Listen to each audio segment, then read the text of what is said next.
কখনো এত বড় খাসি কোরবানি হয় না, বাংলাদেশে কখনো এত বড় খাসি আসে নাই, কেউ দেখে নাই। এত বড় খাসি কোরবানির জন্য বিক্রি হচ্ছে।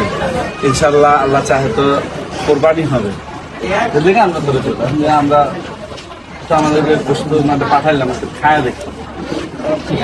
ঠিক আছে, আসসালামু আলাইকুম এভরিওয়ান।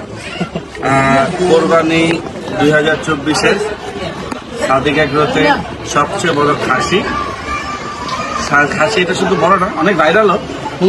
এই ভাইরাল খাসি আজকে বিক্রি হয়ে গেল 2024-এর কোরবানি হবার জন্য। এবং প্রাউড ওনার আমার ছোট ভাই ইফাত, ও খুব শখ করে খাসিটা কোরবানি ঈদের জন্য কিনছে। ওর বাবার নাকি খুব পছন্দ, তোর বাবাকে গিফট করবে। তো এইরকম আসলে